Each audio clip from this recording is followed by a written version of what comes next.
Hi dears, എല്ലാവരും happy അല്ലേ? Welcome to our channel. നമ്മൾ വണ്ടി പാർക്ക് ചെയ്ത് നടത്തം തുടങ്ങി. ഈ കിഴങ്ങ് വീടിന് മുന്നിലോ കടയുടെ മുന്നിലോ തൂക്കിയിട്ട് കഴിഞ്ഞാൽ കണ്ടുപറ്റില്ല എന്നാണ് പറയുന്നത്.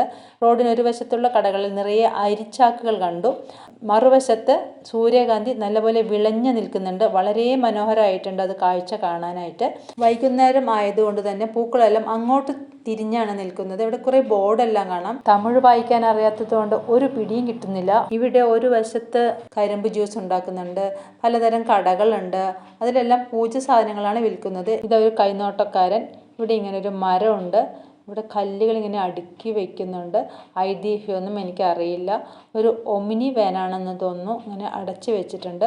സിദ്ധർ ഉപയോഗിച്ചിരുന്നതാണെന്നാണ് പറഞ്ഞു കേട്ടത്.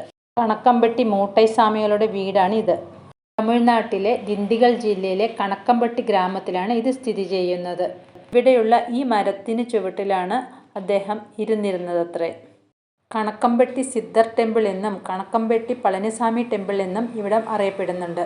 കടകളിൽ പൂജ സാധനങ്ങളും മാലകളും മറ്റും കാണാം. ഈ വെറ്റില മാലയാണ് എന്നെ കൂടുതൽ ആകർഷിച്ചത്.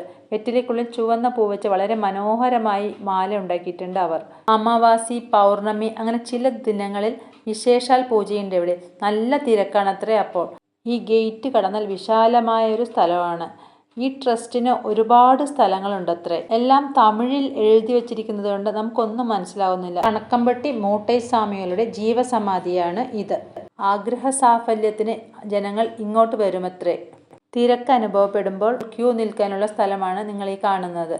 അന്നദാനമാണ് ഇവിടുത്തെ പ്രധാന വഴിപാട്. 7 മണി തൊട്ട് 10 മണി വരെ 365 ദിവസവും ഇവിടെ അന്നം വിളമ്പുന്നുണ്ട്.